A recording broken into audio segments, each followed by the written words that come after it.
Don't sleep on this. Maybe it's because I've lived in major cities. When it comes to parking, you need to know, what does parking look like? What additional fees are there apart from rent? If you clicked on this video, more than likely you've seen part 1 of my mini series where I teach you how to find an apartment quick, in a hurry, when you're balling on a budget, and when you have a lot of preferences. Part 1 really dove deep into how to narrow down your search to make a list as to the apartments that are best for you. And now we're in part 2 where we're going on an apartment tour, okay? And I highly recommend going on your apartment tour, because at the end of the day, you're going to be living in a place for 12 months or more, and you really need to get that vibe of what the apartment is all about. I didn't do that. I know it's a contradiction. Things happen to work out for me, but just don't do what I did. Listen to this video, okay? So the first thing I would have to say, without any doubt, I'm not even looking at my notes yet, please make sure to allow at least 2 to 3 hours when it comes to viewing a apartment.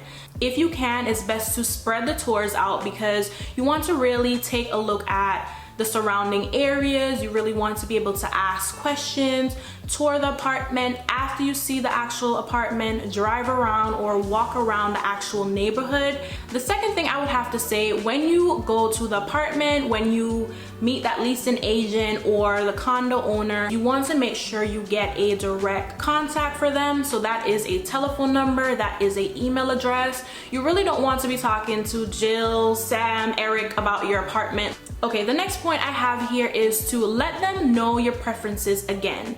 So if you followed part 1, you did put your preferences in the search and you were able to narrow down apartments that have what you want, but I find that apartments usually show you a model unit. What a model unit is basically a glammed up version of their apartments, and you kind of get the feel like, yeah, this is gonna be how my apartment's gonna look, but you may end up on the 1st floor, 5th floor, 10th floor, whatever the case is. So just let them know your preferences. If you're not a 1st floor kind of person, let them know that. Let them know the things that you want as far as appliances, tub, shower, whatever it is. Just try to like build that relationship with your leasing agent so that the apartment that becomes available is the closest to what it is you want. As a woman, I feel like this is really important. Security is everything. You want to ask them, as a resident, how do I have access to my apartment building, and guests, or i.e. strangers, whatever, do they have access to the apartment or the apartment building? So some apartments just require you to have a fob you can get in. Some of them require a key code. Some apartments you can drive right in. Some have security that patrol the apartment. You just want to know more or less, how does the apartment value safety and security? Don't sleep on this. Maybe it's because I've lived in major cities, Miami, Atlanta, and I do have friends like in New York and California and so on, right? So it's kind of like, when it comes to parking, you need to know, what does parking look like? So do I have to pay for parking? If there are 2 people in the apartment and we both have cars, is it 1 parking fee or is it 2 parking fee? Is it just street parking? Is it every man for themselves? And it's not a good vibe to be in at all, because, you know, depending on if you're in a high traffic area, to find street parking daily is a pain in the ass. But in general, you want to know what the parking situation is, even if you don't have a car, because things change. You may end up getting a car and now you're faced with a new issue, right? Amenities, what do they offer? Now, from your search, you would have kind of narrowed this down, but believe it or not, I've been to maybe 2 apartment tours before I moved into this place where basically the amenities were not going to be finished. There was some craziness going on, and you know, just because you saw something online, that may not be the case. So you always want to reiterate, like, hey, what amenities do you have for residents? Are my guests allowed to come here? Am I allowed to have, I don't know, private events? Or, you know, am I allowed to have a party or a get together? The next thing, ooh, this one right here. So what additional fees are there apart from rent? And like I said, just do what I say, not what I did. So for instance, one of the things I really wanted to have in an apartment as I transitioned out of my city was a gas stove. I love to cook. I'm a Caribbean girl. We love to cook, we love to put down, right? And it's kind of like, I wanted a gas stove for the longest. And this is probably common for some people, but for me, it was very uncommon. And I was just like, it's time to upgrade my life. I need a gas stove. Little did I know, baby, gas costs coinages. And it's based off of usage or whatever, but in general, you just want to know, like, okay, like I gave you that example, you have to pay for gas now that I have a gas stove. Or for instance, maybe your amenities, they're not free. Maybe you do have to pay a $100, $200, $50, whatever fee when it comes to your amenities. That may not be the building for you, because there are actually buildings that offer amenities for free. So you want to ask them, apart from my rent, what else will I be paying to live here? Spell it out, okay? And also, if possible, try to get an info sheet. They usually send like an email, or they give you a flyer as to the breakdown of these fees, which I think is pretty important, because when you're doing your comparison and you're deciding on where you're going to move, you want to make sure you have everything to compare. The next question I have jotted down is, what Wi-Fi does the apartment complex use?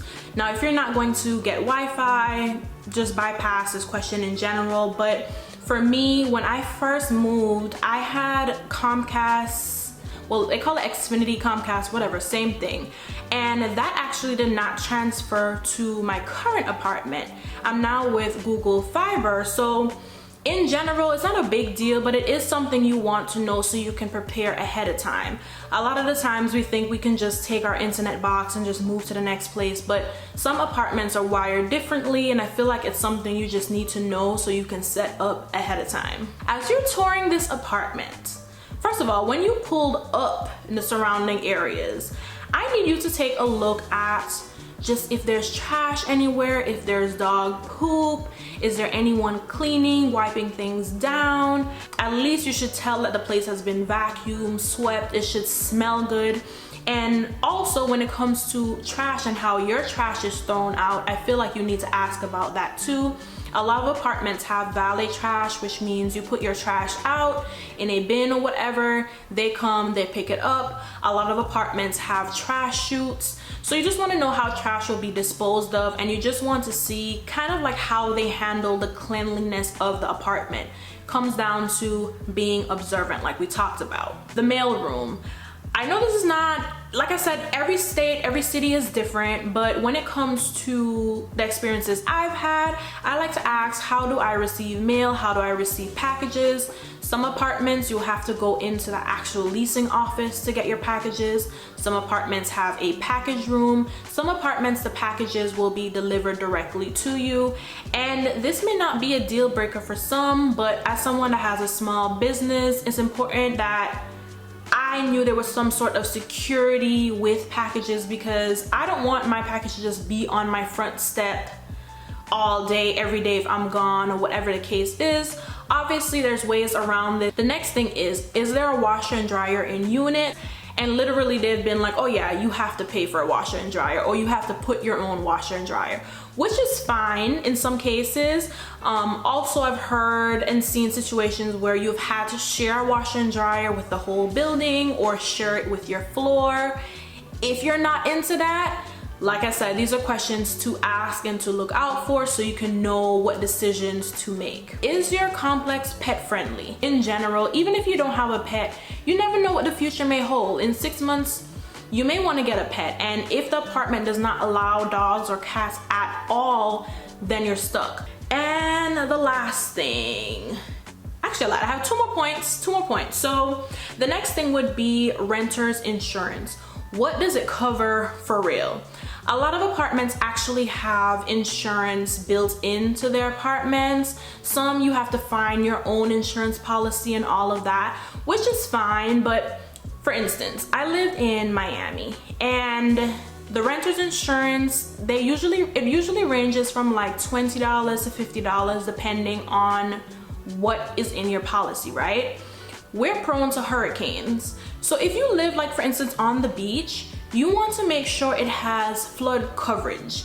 If you live in, I don't know, I can't think of a place right now, but you know, a place that has a lot of tornadoes or whatever, you want to make sure that that is covered. And if that means your insurance is going to be $30, $40 as opposed to $20, just make sure you have the coverage with your renter's insurance. Obviously, especially if you're balling on a budget, just get a policy in general and you can edit it as you go along. But listen, with these hurricanes that have been coming, especially if you're in Florida, you want to make sure you have some kind of coverage, because if everything will wash away, like I need to know that something is covered. I need to know something's being replaced. And I'm laughing about it because it's just like, these are just things you just don't think about. You're just like, I'm gonna get the cheapest thing, and then come to find out your apartment gets broken into, or let's say you have a flood or a pipe burst or something happens, your apartment complex is throwing their hands up because you didn't have the proper coverage. So very, very important. Okay, you've seen the amenities, you've seen the unit, maybe model unit or whatever. The last thing you want to ask is about the application and the verification process for the apartment. A lot of the times apartment complexes do not have this online, which is a little annoying, but basically some apartments require 2 times the rent, 3 times the rent, 4 times the rent. If you're from New York, 40 times the rent. So I feel like it's really important to ask these questions, have an idea so you know if you're going to fall within that bracket or not.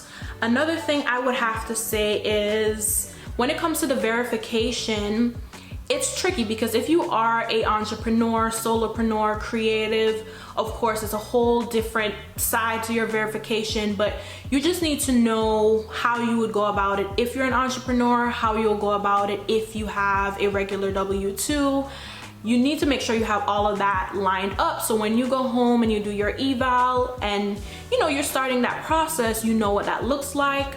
Like I mentioned in part 1, a lot of apartments do have specials when it comes to the application process, or when it comes to fees to get the process started. You may be able to get that waived, you may be able to get that discounted.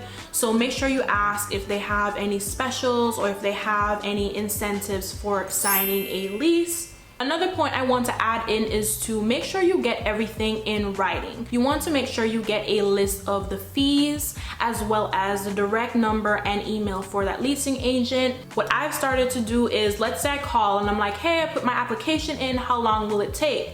Let's say the leasing agent says it's going to take 3 weeks. I will then go ahead and email the leasing agent like, hi Jim, you know, this is such and such. As per our phone conversation, I'm just confirming that my moving date is blah, blah, blah. You did confirm that the process will take 3 weeks. I just want to confirm that this is correct. This is just a brief example, but you always want to make sure you have things in writing. I've dealt with situations where basically my moving date was XYZ and the process took longer, or I wasn't able to get a specific unit because of XYZ. Like, you just want to have everything in writing just to make this process smooth and as easy as possible for you. Make sure to take pictures, make sure to record, so when you're at home and you're making your decision, you have things to look at, okay? I'm a visual learner, but let's be real, everybody, like all of our memories are not top tier. We have a lot going on, we're seeing multiple places, so make sure you have that digital record to kind of help you out. And that is pretty much it. So if you enjoyed part 2, go ahead, like, comment, and subscribe. If you like this series, look out for part 3, where we're going to talk all about things to look out for in your lease. And I think I might combine that with possibly finding subleases. If you all don't know, that's kind of how I moved here originally. I was doing a sublease and now I'm in an actual lease. If not, this may be the last video of this series, but you all let me know. Also let me know down below some other questions that you would ask a leasing agent if you've had experience with finding an apartment, because there are people out here that just don't know what to ask, and if we can make the experience easy for them, let's go ahead and do that. I hope this was helpful. Thank you so much for watching. Bye.